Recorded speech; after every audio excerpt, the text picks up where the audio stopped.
जय श्री राम। आप सभी भक्तों ने सुना है हनुमान चालीसा सभी भक्त पढ़ते हैं, और हनुमान चालीसे में एक सबसे महत्वपूर्ण चौपाई है, मन कर्म वचन ध्यान जलावे, संकट से हनुमान छुड़ावे। संकट और छुड़ाना, आज हम इस विषय पर बात करेंगे। संकट क्या होते हैं, कैसे हमारे शरीर पर लग जाते हैं और उनके क्या लक्षण होते हैं, कैसे हम पहचाने कि हमारे शरीर पर संकट है और उसको कहाँ छुड़ाएं और किस विधि से छुड़ाएं। आज हम इस विषय पर संपूर्ण जानकारी देंगे।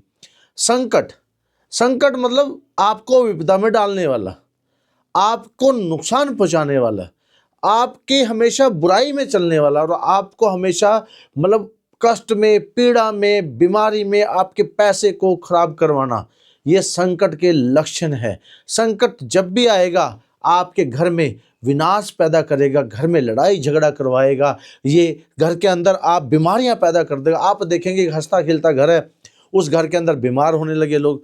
कुछ लेडीज माताओं बहनों के शरीर पर निशान पड़ने शुरू हो जाते हैं और अपने आप गायब हो जाते हैं। यह संकट के कुछ लक्षण हैं। कुछ लक्षण है, सिर पे भारीपन रहता है, वजन पड़ता है और ऐसे लगता है कि सिर फट जाएगा, लेकिन रिपोर्ट में कुछ नहीं आता, सब संकट करता है। जब आपको बीमार करता है संकट करता है, और जब रिपोर्ट करवाने का टाइम होता है संकट शरीर छोड़ के चला जाता है, फिर आपकी रिपोर्ट नॉर्मल आती है। तो संकट छोड़ना दोबारा आ रहा है, संकट आता है छोड़ता है, आता है छोड़ता है, आता है छोड़ता है, ये प्रक्रिया चलती रहती है, लेकिन परमानेंट आपको नहीं छोड़ता। अब आप कैसे पहचाने कि संकट है, इसके लक्षण हैं।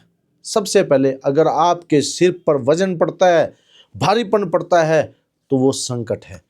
अगर आपको सोते वक्त गलत सपने आते हैं तो संकट है। अगर आपके शरीर पर वजन पड़ता है, ऐसे लगता है कि आपको कई वजनों ने दबा रखा है, संकट। आपको परछाइयाँ दिखती हैं, संकट है। आपके चलते काम बंद हो गए, ठप हो गए हैं, तो किसी ने आपका काम बांध दिया है और ये उसने कोई नकारात्मक चीज़ आपके घर में छोड़ दी है।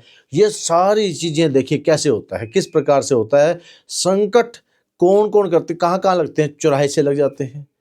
कुछ संकट ऐसे होते हैं जो हमारे शरीर पर रहते हैं।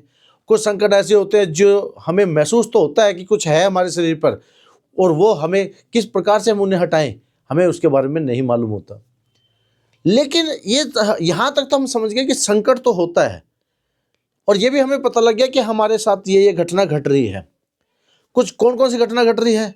शरीर पर निशान पड़ना, पेट में दिक्कत आना, बीमार होना, अचानक से नुकसान घाटा, अचानक से हमारा सारा पैसा जितना हम कमा के लाते हैं उससे ज़्यादा पैसा बाहर निकल जाता है, बीमारियों में खर्च हो रहे हैं। तो ये सारी चीज़ें, इस परेशानी को दूर करने का केवल एकमात्र उपाय है। इस संसार में एक जागृत मंदिर है, उस जागृत मंदिर के नाम मात्र से संकट थर थर कांपता है, और जैसे ही आप वहां जाने की बात कहेंगे संकट कांपना शुरू हो जाएगा। वह मंदिर है राजस्थान में मेहंदीपुर बालाजी। आप मेहंदीपुर बालाजी का नाम अपने आसपास किसी को कह के देखो, कहने की जरूरत नहीं है आपको कि मैं मेहंदीपुर बालाजी जा रहा हूं, तो वो समझ जाते हैं कि आपको कोई ना कोई संकट वाली समस्या है। संकट में जब आप जाते हैं तो वहां पे संकट भी डरता है। संकट कहता है कि और कहीं मर्जी ले जा, पर मेहंदीपुर मत जा। लेकिन अगर आपका निवारण केवल मेहंदीपुर ही होता है, तब आपने करना क्या होता है? मेहंदीपुर बालाजी जाओ। मेहंदीपुर बालाजी में संकटों के 3 देव हैं, वहां पे 3 शक्तियां विराजमान हैं। बालाजी महाराज जो संकटों को पकड़ते हैं, और भैरव बाबा के पास भैरव, भय को हरने वाला भयंकर स्वरूप। जब काले उड़द चढ़ाए भैरव ठाके मोगरा लाए, मतलब भोग देते ही भैरव मोगरा मारना शुरू कर देते हैं संकट को। यहां भोग की विधि है, यहां पर प्रसाद जो है प्रसाद नहीं चढ़ता, यहां भोग चढ़ते हैं। भोग बालाजी के भोग, भैरव बाबा के भोग, प्रेतरा सरकार जी के भोग, दीवान सरकार के भोग, समाधि वाले बाबा के भोग, राम दरबार के भोग, यहाँ पे भोग लगते हैं। और यहाँ का प्रसाद कभी घर नहीं लेके आते। क्यों? क्योंकि यहाँ जो है प्रसाद संकटों के लिए होता है, भोग संकटों को दिया जाता है। तो जब संकट लगते हैं तो उनके लक्षण मैंने बता दिए। उनका निवारण है मेहंदीपुर बालाजी, और मेहंदीपुर बालाजी में इनका निवारण होता है। मेहंदीपुर बालाजी में नियम पे काम होता है। तो आप पूर्ण रूप से अपने सारे संकट मेहंदीपुर बालाजी में कटवाएं, नियम पे काम करें, जोत जलाएं और उसके बाद मेहंदीपुर जाएं और कहते हैं सब सुख लहे तुम्हारी शरणा, तुम रक्षक काहू को डरना। आपका मस्तक हनुमान जी के चरणों में होगा जहां पर सारे सुख होंगे। बस सबसे पहले आप इस संकट को बाहर निकालें अपने जीवन से। कहां से निकालें? अपने जीवन से। और जब आपके जीवन से संकट बाहर निकल जाता है और तब आपके जीवन में बालाजी महाराज की असीम कृपा होती है। और एक बात और चैलेंज और दावे के साथ कहता हूं मैं कि अगर आपने अपने आसपास हनुमान जी के भक्तों को देखा होगा, उनके घर में सुख समृद्धि हमेशा रहेगी। और हनुमान जी के, बालाजी महाराज के भक्तों को तो आपने अगर देख लिया तो उनके घर के अंदर अष्ट सिद्ध नवनिधि के दाता के स्वरूप में हनुमान जी बड़े प्रसन्न होते हैं, क्योंकि वह बाल स्वरूप में है।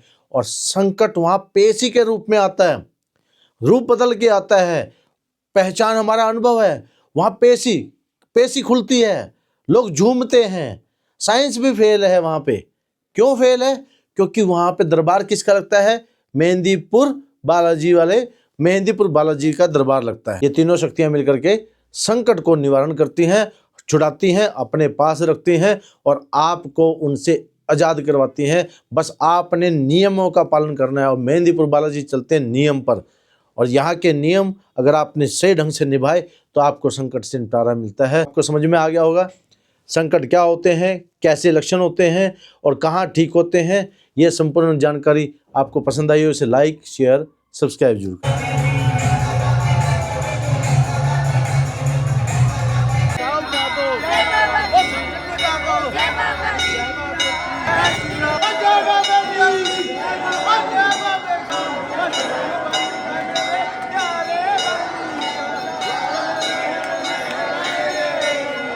Oh